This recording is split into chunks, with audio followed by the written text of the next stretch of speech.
Bueno, vamos a explicar los temas de la semana 6 y 7, que son los temas que tienen que ver con el inductivismo. O sea, lo que vamos a ver es cómo se contrastan las hipótesis, cómo se ponen a prueba las hipótesis. Nosotros hemos visto que siempre se empieza con un problema, o sea, el método científico empieza con un problema, hay un problema que se quiere resolver y para resolver ese problema se plantea una hipótesis.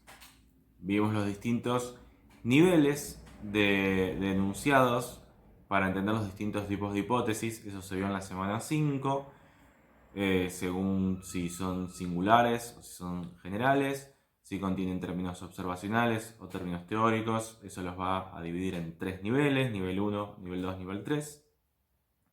Recordemos que el nivel 1 son los enunciados que son singulares. Esto quiere decir que hacen referencia a una cosa o persona particular o a un grupo, pero un grupo finito, un grupo determinado, como cuando decimos los alumnos del aula 8 o los ratones de la muestra 5. O sea, es un grupo, pero es un grupo determinado. Y no contiene términos observacionales. Eso es lo que hace que sea nivel 1. Después, si hace referencia a una generalización, ya es un nivel 2. Sigue teniendo términos observacionales solamente, no hay términos teóricos, pero ya no se trata de un grupo determinado. Entonces, digo algo como los seres humanos tienen tal característica. Eso es nivel 2, repito, porque es una generalización y no contiene términos teóricos. Y si hay términos teóricos, entonces ya estamos en un nivel 3. Si tiene solamente términos teóricos, es un nivel 3 puro. Y si además de los términos teóricos hay términos observacionales, entonces es un nivel 3 mixto. Después, cada uno de los tres niveles, además, o sea, primero distinguimos eso. Si tiene términos teóricos es nivel 3. Si no tiene términos teóricos es nivel 1 o 2. Y ahí nos fijamos, si hace referencia a un grupo específico, está mencionado una región espacio-temporal, como puede ser el aula 105, entonces estoy hablando de un nivel 1. Si no está diferenciado el grupo, entonces es un nivel 2. Después, cada uno de los tres niveles puede estar dividido en universal, existencial o estadístico. Si hace referencia a todos los casos, es universal, a algunos casos es existencial o a un cierto porcentaje de los casos es estadístico. Esto aunque sea nivel 1, no importa, porque yo digo el 20% de los alumnos del aula 8, entonces ya estoy determinando el lugar es nivel 1, entonces es un nivel 1 estadístico.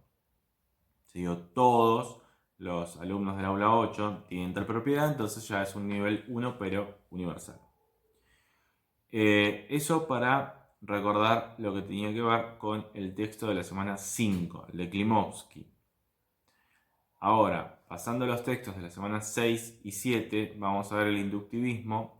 Decía ahí cómo se aplica la lógica a lo que es el planteamiento y la contrastación de una hipótesis. Entonces, teníamos que partíamos de un problema. Para resolver ese problema se plantea una hipótesis. Ese momento en el que se plantea la hipótesis es lo que se llama el contexto de descubrimiento. Ahí no hay lógica, esto quiere decir que la hipótesis se plantea por imaginación, por creatividad. Es casi como lo mismo que sucede en el arte, donde no hay reglas. Hay una imaginación creativa que permite formular una hipótesis.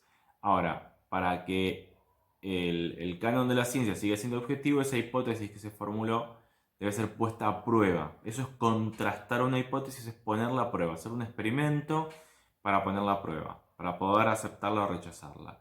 Y ahí es donde se aplica la lógica. Y eso es el contexto de justificación. Entonces, supongamos que tenemos la hipótesis: todos los metales se dilatan con el calor. ¿Cómo pongo a prueba esa hipótesis? Bueno, lo que tengo que hacer es derivar de ella una implicación contrastadora o consecuencia observacional. es lo mismo. Vamos a llamarlo ahora siempre implicación contrastadora, pero en los textos lo pueden encontrar también como consecuencia observacional. La implicación contrastadora tiene forma de un condicional. O sea, si hago tal cosa, entonces va a pasar tal otra. Si mi hipótesis que quiero poner a prueba, a la cual lo llamamos hipótesis fundamental, es todos los metales se dilatan con el calor, entonces, para ponerlo a prueba, derivo la implicación contrastadora. Si caliento la muestra de oro 1, entonces se va a dilatar. Ahí tengo mi implicación. La primera parte, la parte que corresponde al sí, o sea, el antecedente, es lo que yo debo hacer. Caliento la muestra de oro 1. Y señalo muestra de oro 1 porque la implicación contrastadora es nivel 1. O sea, tiene que estar determinado de qué cosa, de qué entidad estoy hablando. Estoy hablando de esta muestra de oro. ¿Sí? La muestra de oro número 1. Y la segunda parte de la implicación contrastadora es la predicción, lo que espero que suceda. Se dilatará. Si caliento la muestra de oro 1, entonces se dilatará. Bien, tengo la hipótesis fundamental, todos los metales se dilatan con el calor. Tengo la implicación contrastadora, si caliento la muestra de oro 1, entonces se dilatará. Y ahora tengo que hacer el experimento. Hago el experimento, caliento la muestra de oro y pueden pasar dos cosas. Se cumple o no se cumple la predicción. O sea, se dilata esa muestra de oro o no se dilata. Y ahí es cuando aplicamos los razonamientos lógicos. Si no se dilata, lo que aplico es el modus tollens. Si recuerdan la fórmula, puedo usar dos letras cualquiera.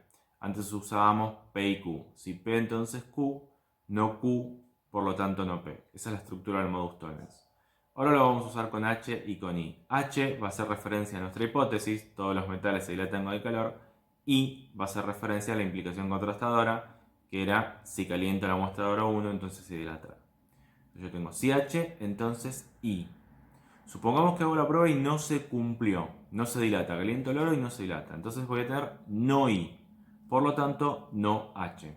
Ahí lo que hice es aplicar el modus tollens y la hipótesis queda refutada. Como no se cumplió la implicación contrastadora, la hipótesis queda refutada. Ahora supongamos que sí se cumple, o sea que caliento el metal y sí se dilata. La estructura que tengo al principio es la misma, si H, entonces I.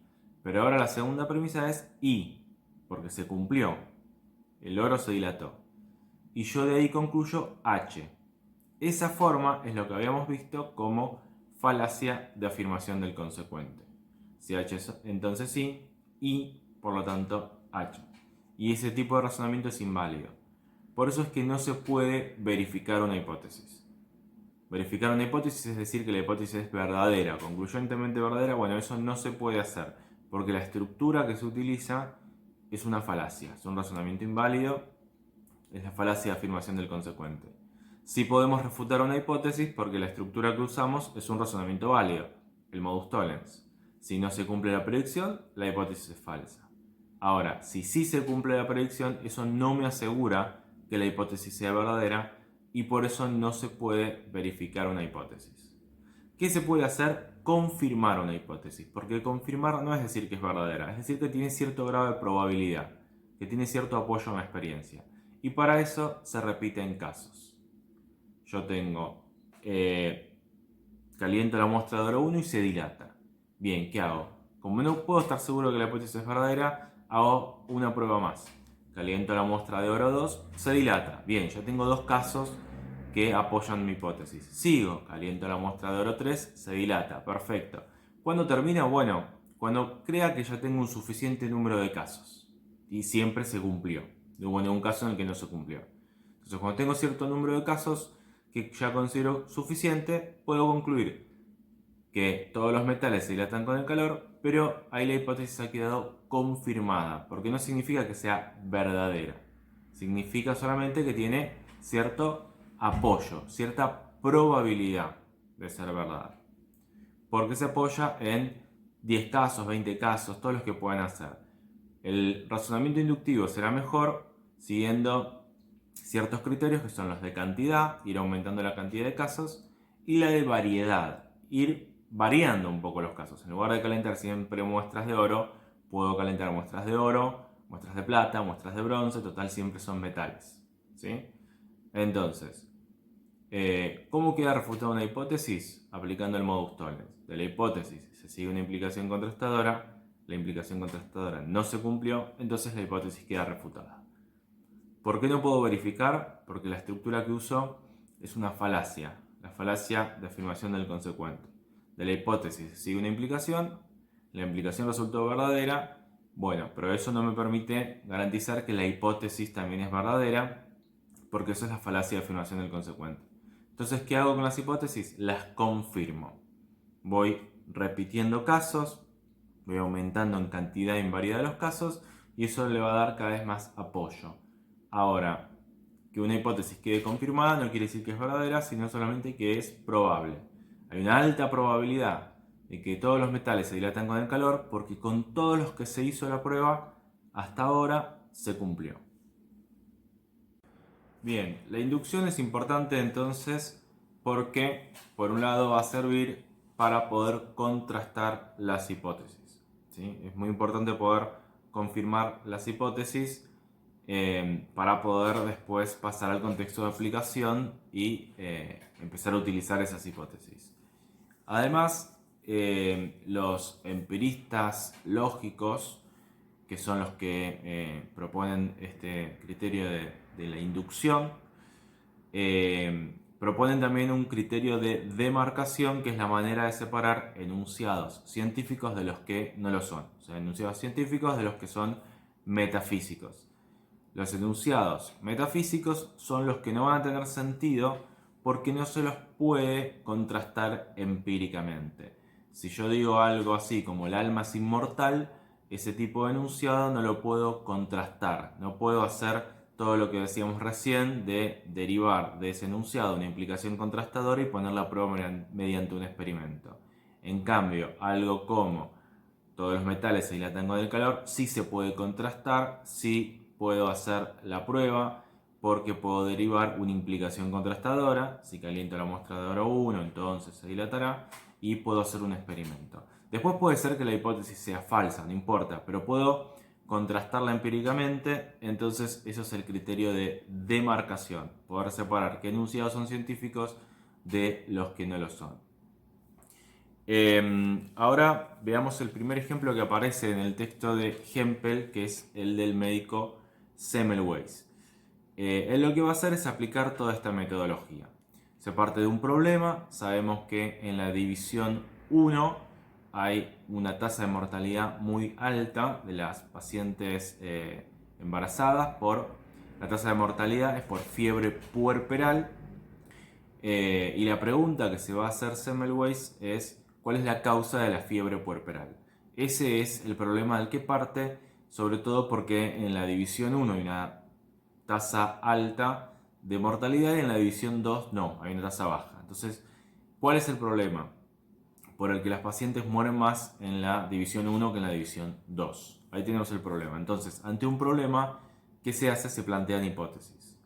Primero hay hipótesis que se descartan de manera directa, cosas que tienen que ver con la alimentación o con el hacinamiento o si se tratara de una epidemia, porque son cosas que no se diferencian entre la división 1 y la división 2. Comían lo mismo, estaban igual de hacinadas o estaban hasta peor en la división 2. Y si fuera una epidemia atacaría a las dos divisiones por igual. Entonces son hipótesis que se descartan de manera directa. Ahora, hay otras hipótesis con las cuales hace falta contrastar, o sea, experimentar. Y la primera que tenemos es que en la división 1 iban practicantes a hacer sus prácticas, o sea, estudiantes de medicina a hacer sus prácticas. Lo que propone Semmelweis es lo siguiente: tenemos siempre el problema es cuál es la causa de la fiebre puerperal. Entonces, ¿cuál es nuestra primera hipótesis? Que la causa de la fiebre puerperal es las prácticas de los estudiantes de medicina. Entonces de ahí se sigue una implicación contrastadora. Acuérdense que siempre tiene la misma forma. Si hago tal cosa, entonces va a pasar tal otra. En este caso es: si evito que los estudiantes hagan sus prácticas en la división 1, entonces va a bajar la tasa de mortalidad. Se hace esa prueba, se reduce, dice acá el texto, Se redujo a la mitad el número de estudiantes, se restringió al mínimo el reconocimiento de las mujeres por parte de ellos, pero la mortalidad alcanzó igual sus cotas más altas. Entonces esto no sirvió, esa hipótesis quedó refutada, ¿sí? De la hipótesis sigue una implicación contrastadora, se la pone a prueba, no se cumple, o sea, la tasa de mortalidad no baja, entonces la hipótesis es falsa, se aplicó el modus tollens. Entonces, ¿qué tenemos que hacer? Tenemos que plantear otra hipótesis. Volver, digamos, al contexto de descubrimiento y formular otra hipótesis. La segunda, que se le ocurre a Semmelweis, es que las pacientes de la división 1 veían pasar a un sacerdote que pasaba tocando una campanilla cuando había alguna que estaba por morir. Entonces pensó que podía ser alguna causa psicológica, algo que provocara que ver esto bajara las defensas de las pacientes y haga que se contagien. Las pacientes de la división 2 no veían pasar a este sacerdote. Entonces, nuestra hipótesis es, la causa de la fiebre puerperal es ver pasar al sacerdote y escuchar la campanilla. Entonces, de esa hipótesis se sigue una implicación contrastadora. Si evito que las pacientes vean al sacerdote, lo voy a pasar por otro lado y que no toque la campanilla, entonces bajará la tasa de mortalidad. Se pone esto a prueba, la tasa de mortalidad no bajó, por lo tanto esa hipótesis también ha quedado refutada. Como la hipótesis quedó refutada, tenemos que plantear una nueva hipótesis. La tercera que plantea Semmelweis tiene que ver con la posición en la que duermen las pacientes. Si a Semmelweis se le ocurrió una nueva idea, las mujeres en la división primera yacían de espaldas, en la segunda de lado. Siempre está buscando alguna diferencia, entonces dice, bueno, puede ser que la causa de la enfermedad sea la posición en que duermen las pacientes. Entonces, ahí tenemos nuestra hipótesis fundamental, de ella tenemos que derivar una implicación contrastadora. Si cambia la posición en la que duermen las pacientes, entonces bajará la tasa de mortalidad. Se hace la prueba, la tasa de mortalidad no desciende, entonces esta tercera hipótesis también queda refutada. Y finalmente tenemos una cuarta hipótesis. En esa cuarta hipótesis, que surge de un dato nuevo, un colega, otro médico, se lastima sin querer, se corta en un dedo y adquiere una enfermedad con síntomas similares a la de la fiebre puerperal y muere. Entonces, como se cortó, se lastimó mientras hacía autopsias, o sea, mientras revisaba cadáveres, se le ocurre a Semmelweis que tal vez la causa de la fiebre sea el contacto con el material cadavérico. Y esto tenía que ver con lo que sucedía en las divisiones de las pacientes porque los médicos venían de realizar autopsias, o sea, de revisar cadáveres, de ahí se lavaban muy superficialmente las manos y, o sea, digamos con agua y jabón nada más, y de ahí pasaban a la división 1 a atender a las pacientes y después iban a la división 2.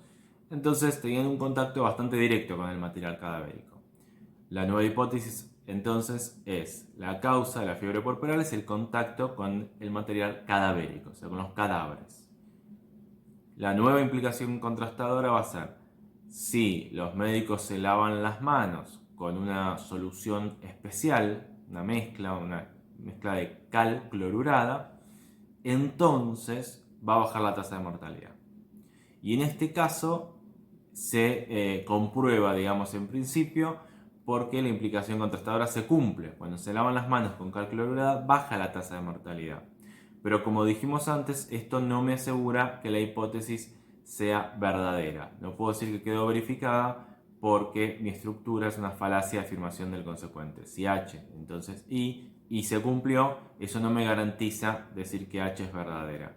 Por eso acá es cuando la inducción cobra un papel fundamental. Lo que tengo que hacer es siempre seguir experimentando y si siempre se sigue cumpliendo, puedo decir que la hipótesis quedó confirmada. Eso no significa que sea verdadera, sino simplemente que tiene una alta probabilidad de serlo, pero puede ser que en algún caso en el futuro sea refutada porque la inducción tampoco es un razonamiento válido. La inducción, como no es válido, puede ser que todas sus premisas sean verdaderas y sin embargo la conclusión sea falsa. Siempre todas las hipótesis en la ciencia han sido o refutadas o confirmadas. Y confirmadas es decir que tienen alto grado de probabilidad de ser ciertas, pero nunca tengo la certeza de que lo sean.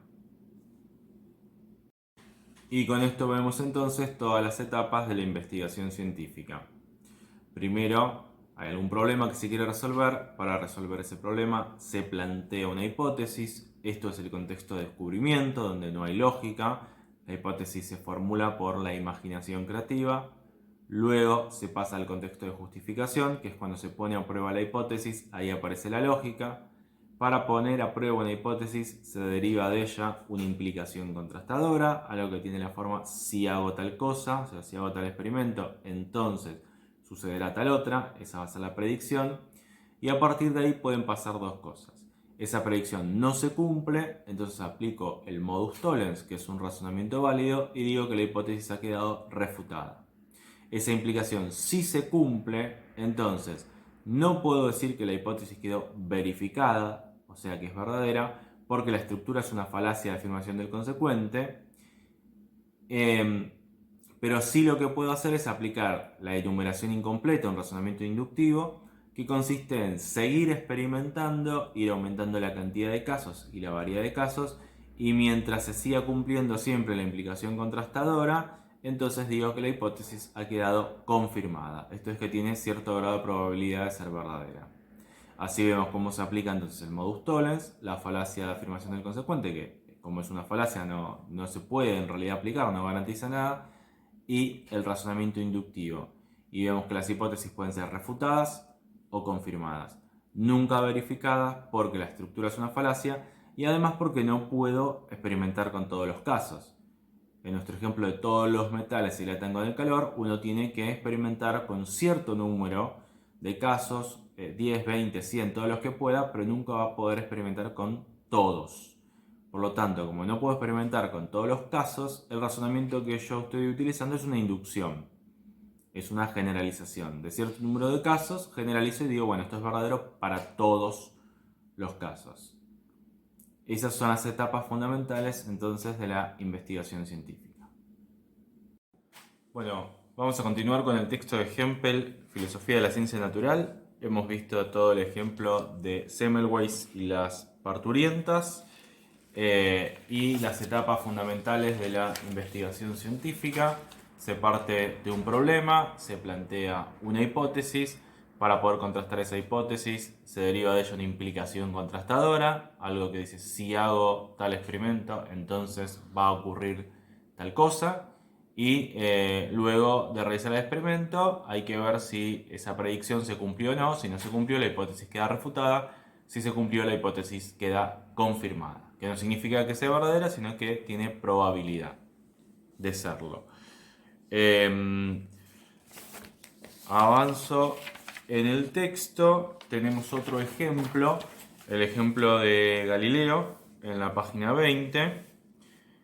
Dice: en la época de Galileo, probablemente mucho antes, se sabía que una bomba aspirante que extrae agua agua de un pozo por medio de un pistón que se puede hacer subir por el tubo de la bomba, no puede elevar el agua arriba de 34 pies por encima de la superficie del pozo.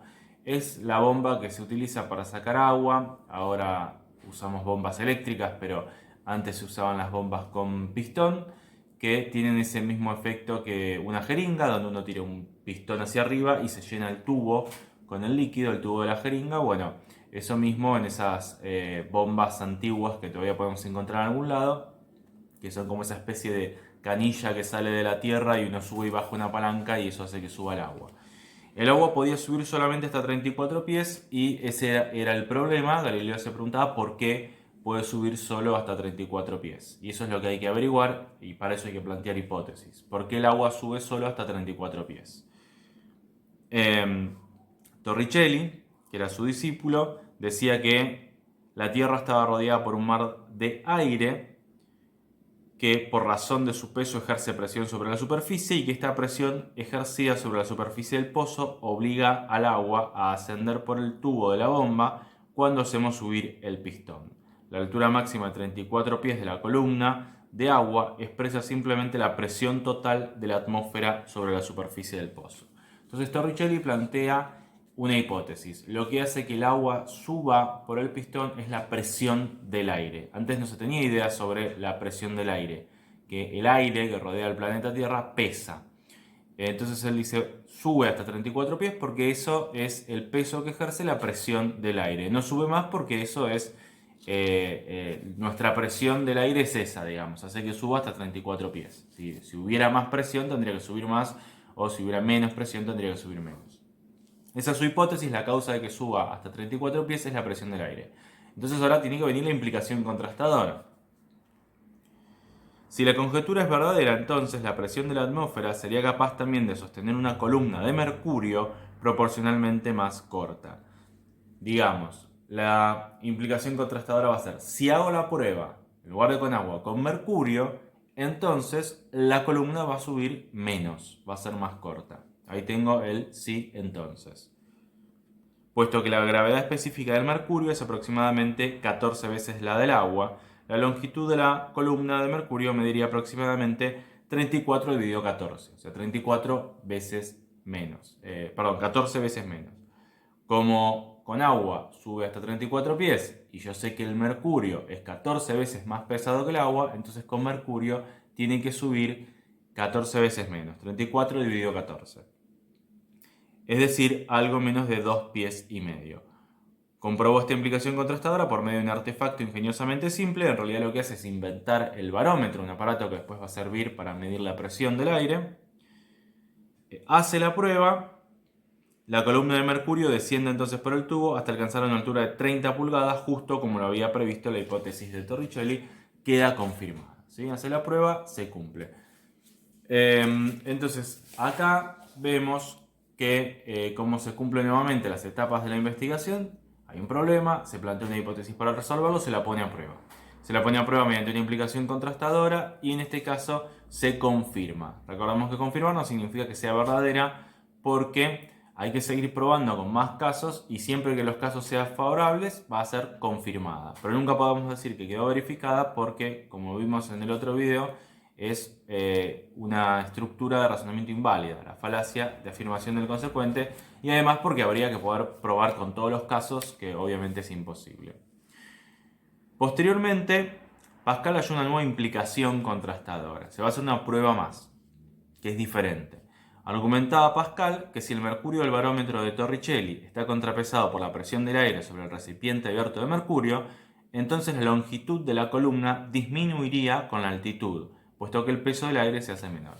Y acá es lo que decíamos, si voy a un lugar, en lugar de hacer la prueba con mercurio al mismo nivel del mar que la prueba con agua, si voy a un lugar más alto, como mayor altitud hay menor presión, entonces si hago la prueba en un lugar más alto, la columna de mercurio tiene que subir menos, tiene que ser más corta aún.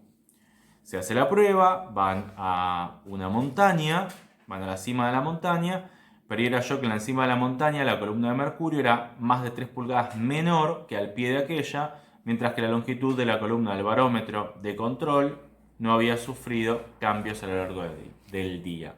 Entonces, una nueva hipótesis confirmada, ¿sí? Una nueva implicación contrastadora que confirma la misma hipótesis. La hipótesis que lo que hace que el agua suba por el tubo, sea agua o sea mercurio, el líquido que sea, es la presión del aire. Por eso acá pasa a ejemplo a hablar del papel de la inducción en la investigación científica. La idea es que lo que podemos hacer con la inducción es, como decíamos recién, muchas pruebas y esas pruebas van a ir confirmando la hipótesis. Ahora, nunca puedo saber si la hipótesis es verdadera o no, eso no se puede comprobar. Sí puedo comprobar si es falsa, porque si alguna prueba de esas falla, entonces la hipótesis queda refutada, en ese caso se aplica el modus tollens, que es un razonamiento válido. Y entonces Hempel se declara inductivista. Está a favor de la utilización de la inducción en la ciencia. Pero ¿por qué llamamos a esto inductivismo crítico o amplio? Para diferenciarlo del inductivismo ingenuo de Wolff, que está acá en la página 22, hay una cita donde dice: si intentamos imaginar cómo utilizaría el método científico, eso es una cita de Wolff, y abajo Hempel dice que en ese texto, lo que él va a llamar el inductivismo ingenuo, se describe en 4 pasos. Este texto distingue 4 estadios en una investigación científica ideal. Primero, observación y registro de todos los hechos. Segundo, análisis y clasificación de estos. Tercero, derivación inductiva de generalizaciones a partir de ellos. Y cuarto, contrastación ulterior de las generalizaciones. O sea, la idea de Wolff es que primero hay que salir al mundo, observar todos los hechos, registrar todos los hechos, recién después de eso plantear una hipótesis por inducción. O sea, Wolff es inductivista, pero coloca la inducción en el contexto de descubrimientos, en el momento en cómo se formula la hipótesis. Luego de observar, por ejemplo, que todos los cuervos que vi hasta ahora son negros, planteo la hipótesis, todos los cuervos son negros. Y después paso a la contrastación. Hempel lo que va a decir es que estos pasos son imposibles, uno no puede ir a registrar todo lo que existe en el mundo, sino que primero tiene que tener una hipótesis que guíe su investigación. Si yo quiero hacer una investigación sobre cuervos, voy directamente a observar cuervos, no voy a observar, no sé, mamíferos, por ejemplo. Entonces, primero tengo que tener la hipótesis que guía la investigación. Y esa hipótesis surge, como ya habíamos dicho, por imaginación, no surge por inducción. La diferencia entre el inductivismo ingenuo de Wolff y el inductivismo amplio crítico de Hempel es que para el inductivismo ingenuo la inducción está en el contexto de descubrimiento. Las hipótesis se formulan por inducción y después se va a la contrastación. En cambio, para Hempel, la inducción está en el contexto de justificación. Primero se formula una hipótesis por imaginación y luego se la contrasta y ahí es donde se utiliza la inducción para confirmar la hipótesis. Entonces, en las críticas que hace Hempel al inductivismo ingenuo de Wolff, va a decir que el primer paso es imposible, yo no puedo salir al mundo a observar todo lo que existe, tengo que tener previamente una hipótesis que guía mi investigación, entonces voy a observar directamente lo que me interesa para mi investigación. Y la inducción no está en el contexto de descubrimiento, en el modo en cómo se formulan las hipótesis, sino en el contexto de justificación, en el modo en cómo se van a aceptar o no las hipótesis. Por eso dice, ejemplo, en la página 24, no hay, por tanto, reglas de inducción generalmente aplicables por medio de las cuales se puedan derivar o inferir mecánicamente hipótesis o teorías a partir de los datos empíricos. La transición de los datos a la teoría requiere imaginación creativa.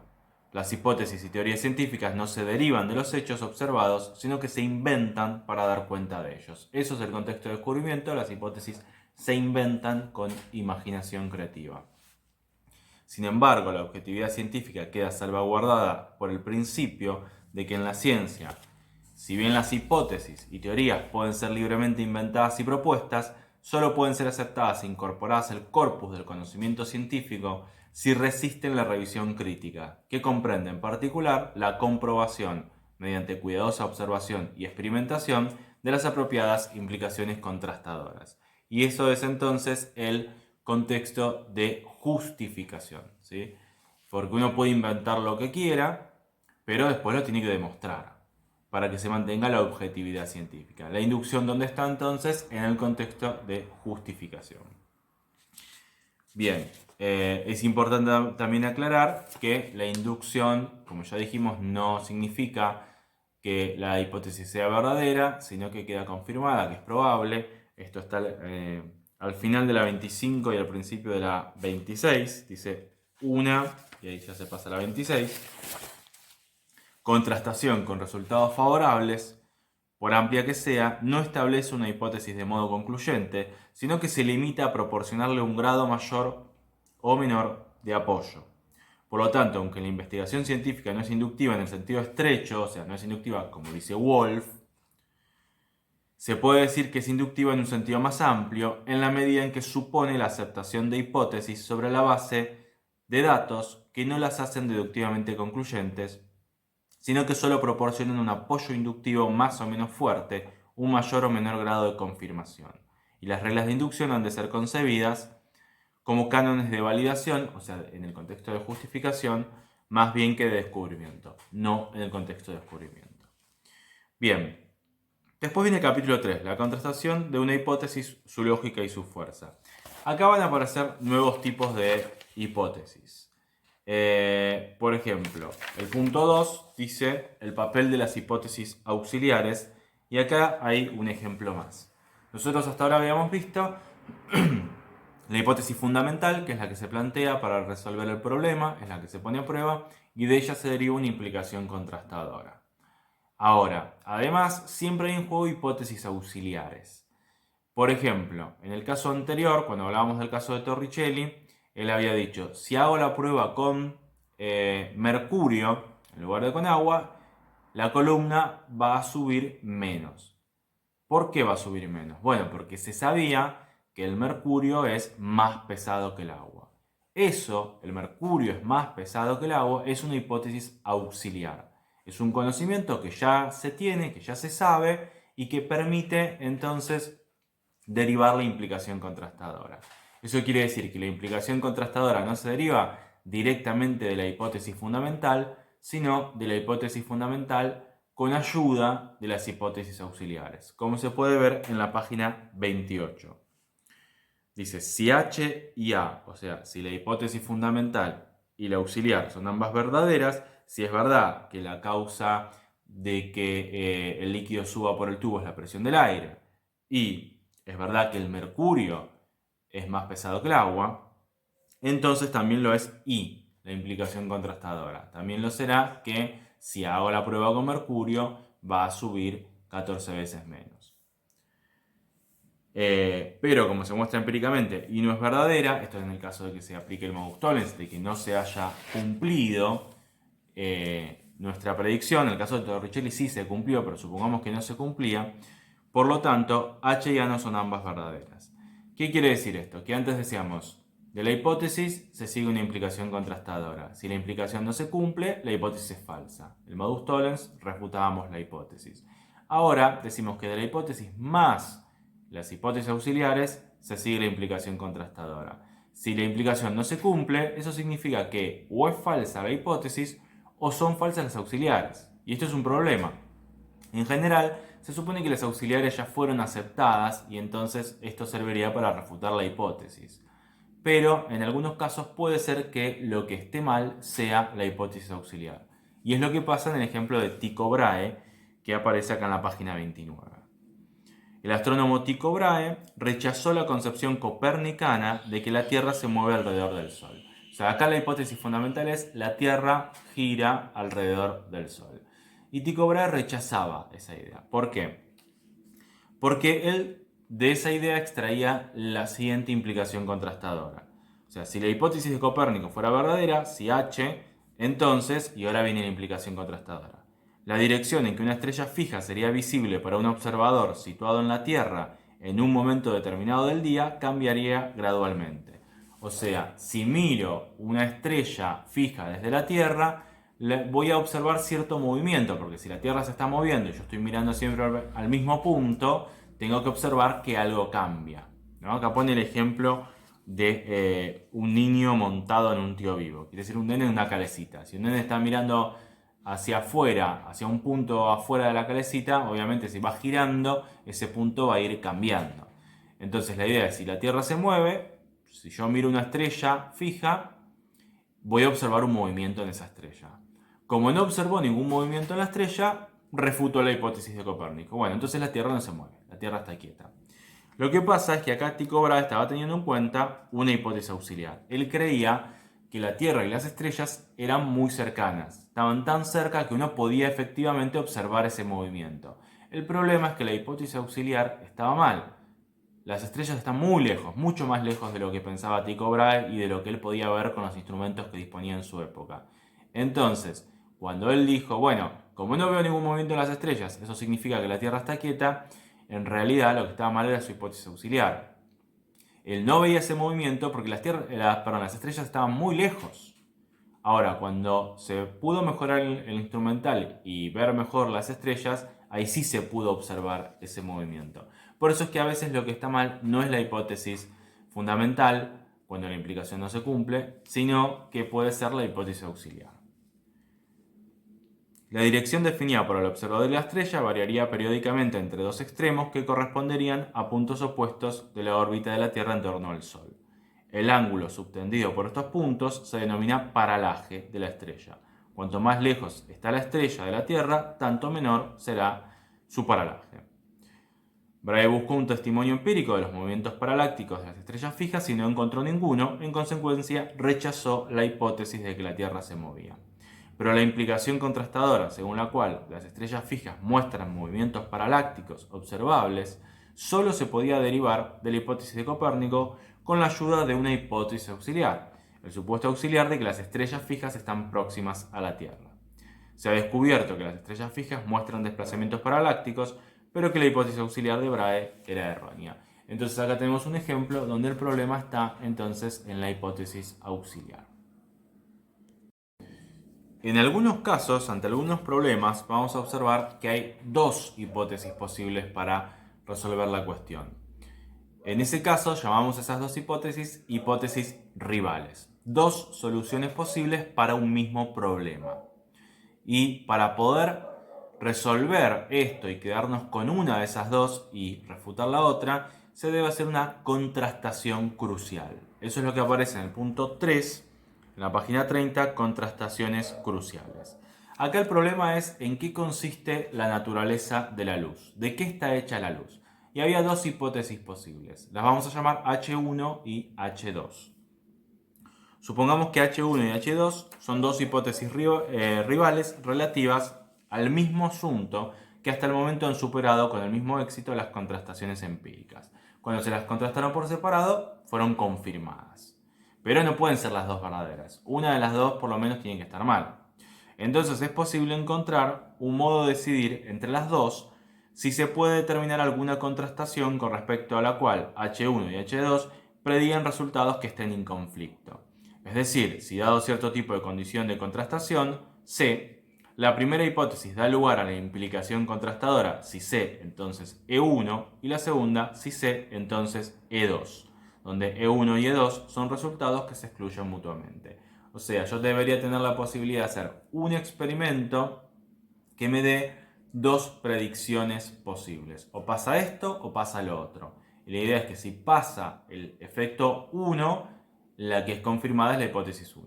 Y si pasa el efecto 2, entonces la que es confirmada es la hipótesis 2. ¿Sí? Pero el experimento es el mismo. Con un solo experimento digo dos predicciones posibles. Si se cumple la primera, entonces confirmo la hipótesis 1.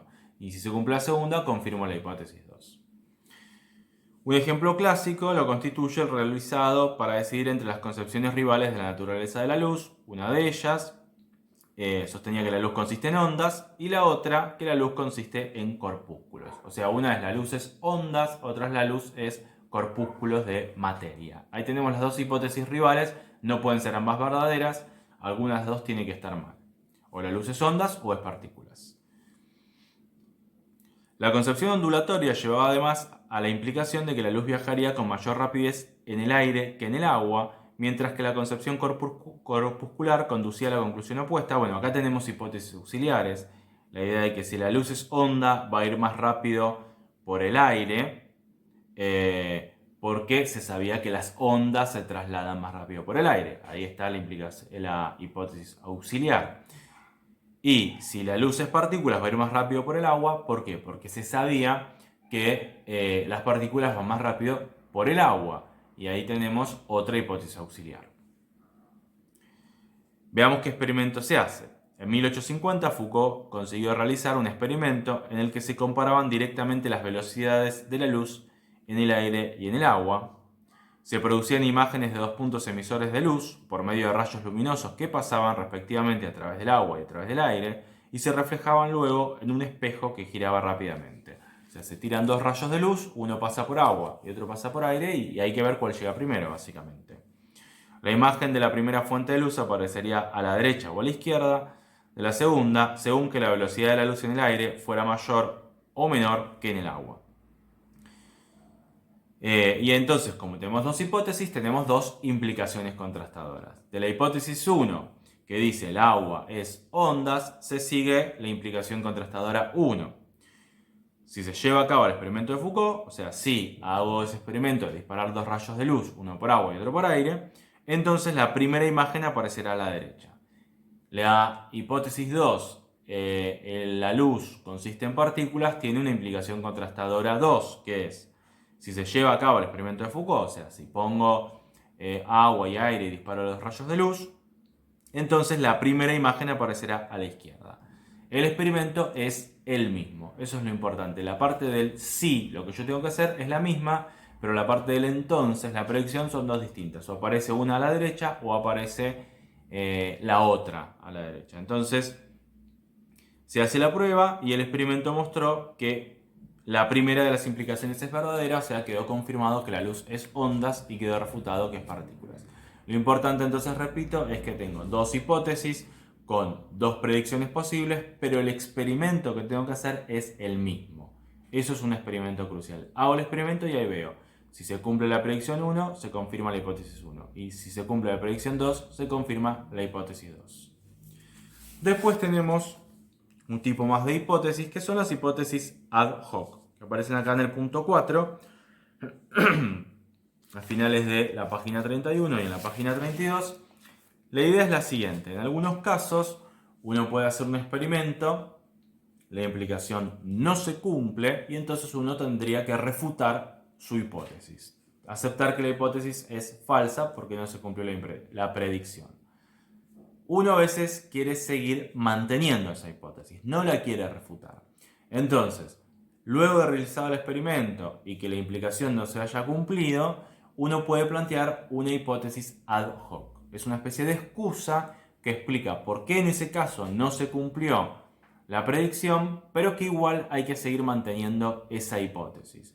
Es una excusa que no tiene ningún tipo de apoyo científico, es un mero agregado y muchos epistemólogos no aceptan la utilización de hipótesis ad hoc, porque es como algo, como si fuera a ser una trampa, digamos.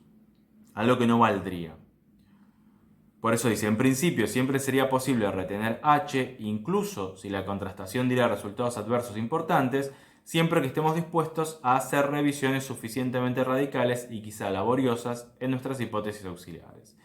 Y aquí hay un ejemplo que dice que antes que Torricelli plantee que el agua subía por el tubo por la presión del aire, como ya hemos visto en el ejemplo anterior, había científicos que creían que el agua subía por el tubo porque la naturaleza tenía horror al vacío. La naturaleza no soportaba que existiera el vacío, entonces llenaba el tubo. Entonces, para eliminar esta hipótesis, se hace la prueba que ya vimos en la base de la montaña y en la cima de la montaña. La idea es que si lo que causa que el líquido suba por el tubo es la presión del aire, en la cima de la montaña, como ya vimos, va a subir menos porque hay menos presión. Y en la base de la montaña va a subir más porque hay más presión. Ahora, si lo que causa que el agua suba por el tubo es el horror al vacío, entonces subiría igual en los dos lados. Bueno, se hace la prueba, como ya vimos, efectivamente sube menos en la cima de la montaña, eso demuestra que lo que hace que suba el líquido por el tubo es la presión del aire, pero los defensores del horror al vacío pueden plantear una hipótesis ad hoc. Van a decir que en realidad a mayor altitud, o sea, cuanto más alto estoy, la naturaleza tiene menos horror al vacío.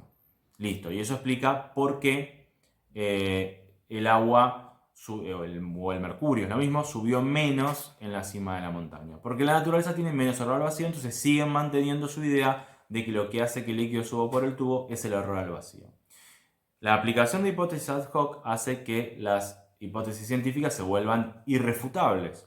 Porque si cada vez que no se cumple la predicción voy a poner una excusa y voy a seguir manteniendo la hipótesis, entonces mi hipótesis se vuelve irrefutable, siempre voy a encontrar alguna excusa para salvarla. Por eso muchos epistemólogos, como Popper, que vamos a ver después, no aceptan la utilización de hipótesis ad hoc. No tienen ninguna prueba científica, son un mero invento.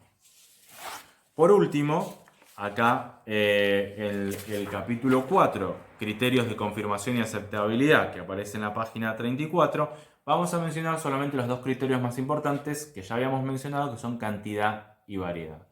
Ante una experimentación, como ya dijimos, las hipótesis quedan confirmadas, se van cumpliendo las implicaciones, la hipótesis queda confirmada, no significa que sea verdadera, porque el razonamiento que se utiliza es una inducción y la inducción no es un razonamiento válido. Tenemos igual dos criterios, que es cuanto más casos tenga, mejor. Ese es el criterio de cantidad. Y cuanto más variados sean los casos, también es mejor. Y ese es el criterio de variedad. En nuestro ejemplo de los metales, yo pruebo una muestra de oro 1, una muestra de oro 2, muestra de oro 3. Cuantas más pruebas muestre, mejor. Y si voy variando, pruebo con la muestra de oro, con la muestra de plata, con la muestra de bronce, cuanto más varíe la prueba, también va a ser mejor, pero siempre se va a tratar de un razonamiento inválido porque la inducción no me garantiza que aunque las premisas sean verdaderas, la conclusión también lo sea.